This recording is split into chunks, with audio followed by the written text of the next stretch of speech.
Assalamualaikum mbokk yi xarit yi man Mohamed Diédhiou di responsable politique PASTEF nekkoon candidat PASTEF ci dernière élection locale yi maa ñëw tey pour waxtaan ak yéen ci wàllu élection législative yi ñuy jublu li waral waxtaan bi mooy fan yu mujj yi dëgg nañ ni maire commune Tivaouane Peulh Momar Soxna Diop te ñu koy wax Papis Diop dafa am sañ-sañ delluwaat ci askan bi di leen laaj seen baat te teg ko ci loo xamante ne ay tappale la dafa bëgg ngeen jox ko seen baat parce que Benno Bokk Yaakaar ci gis-gisam bu gañee Macky Sall dig na ko poste ministre wala poste directeur général te bu boobaa dina gën a mën a am taxawaay pour liggéey commune bi li tax ñu ne loolu ay tappale la mooy boo leen fàttale ko ci gannaaw bu ñu écarté liste PASTEF bi ñoom ñi nekkoon fukki candidat ak benn jamono yi ñuy wax ak yéen fukki yëpp wala juróom-ñeenti yëpp wàllu boo ko ci wàññee ñoom ñëpp dellu nañu àndaat ak moom pour ne dañ koy jàppale ci liggéey bi te liggéey boobu ñu naan moom la ñuy jàppale mooy liggéey bi nga xamante ne moom la Papis Diop def juróom-ñaari at yu mu nekkoon ci commune bi ren doom ñetteel bi te ci juróom-ñaari at yooyu ñooñu mu àndal tey ŋàññ gestion bi te ci loolu ñu doon ŋàññ parce que ñoom ñoo ci bokkoon ñu gënoon a bëri di ci liggéey bokkoon nañu ci insécurité bi ci commune bi bokkoon na ci ñàkkum ndox mi bokkoon ci ñàkkum courant bi ak yeneen te ci yooyu tamit duñ ci fàtte ci naxe mbay yi yu nekkee woon ci campagne yi man Daaru Salaam laa dëkk waaye suñu cité bi tey école primaire bu fi nekk ci seen promesse de campagne yooyu tojloo nañu waa école bi benn classe ne dafa xat dañ koy yaatal waaye ba école bi di tëj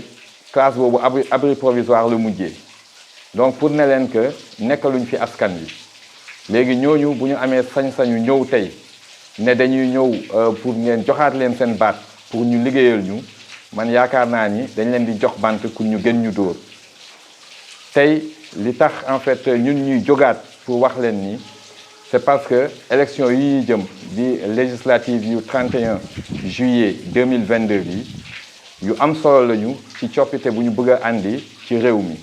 coppite boobu nag fu muy njëkkee mooy ci kujje guñ naan assemblée nationale opposition bi bu amee majorité bi lu muy andi foofu mooy cohabitation te cohabitation boobu ñuy wax nag lu ñu ciy wax ñoom ñëpp ay tappale kese la cohabitation assemblée nationale xam ngeen ni assemblée nationale fa la ñuy décider ci lépp lu ñuy def ci réew mi bu ñu nee cohabitation loolu mooy njiitu réew mi du lu ko neex lay andi rek ñu voté ko comme nuñ koy defee mécaniquement léegi par député Macky Sall yi luñ fa andi ndaw yi fa nekk dañ koy saytu xool ndax luñ fa andi intérêt wu askan wi la luñ fa andi intérêt réew mi la luñ fa andi est-ce que priorité la ci jamono ju ñu nekk waaye luñ fa andi est-ce que sàmmonte na ak suñu valeurs yi parce que gis ngeen ni mbirum ñaari tur yi promotion boobu la ñu tubaab yi bëgg a imposer te suñu njiit yi bëgg ko wéyal loolu yëpp tax nag ñu ne il faudrait que ñun ñu mën a am contrepoids ci assemblée pour mën a jàllale li nga xamante ne mooy li gën ci askan wi ak li gën ci réew mi fii ak Macky di pare li ko dese ci bopp réew mi maanaam mandaam bi jeex 2024 jot ñu gunge ko ndànk waaye ci diir boobu def nag ñu fexe ba nga xamante ne koom-koomu réew mi ak lépp li nga xamante ne ñun ñëpp ñoo ko bokk kenn bañ ko salfaañe nu mu ko neexee te bu boobaa 2024 bu jotee incha allah ñu voté wala ñun ñëpp askan wi ñu xool tànn ci ndaw yu fi nekk kan la ñu gis ni ak doxalinam ak jëfam mooy gën a jëmee suñu réew mi kanam moo tax ñu leen di woo pour dimanche 31 juillet bi ngeen bañ a fàtte vote bi te ci vote bi intercoalition wàllu ak yeewi askan wi ñoo bokk liste pour vote yi ci département yi ci département Rufisque mi ñu bokk ñun ñu nekk Tivaouane Peulh wàllu la ñuy votel loolu mooy waa PDS waa wàllu ak waa yeewi yépp xobu yeewi askan wi la ñuy dugal ci enveloppe bi bu ñu juumee dugal xobu wàllu dafa mel ni bulletin nul te xobu yeewi askan boobu mooy xob bi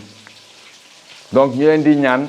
bés boo leen duggee ci urne yi ngeen tànn xob bi ndax ñu mën a yeewi suñu askan bi wàllu askan bi ñu leen di sant di leen di gërëm jërëjëf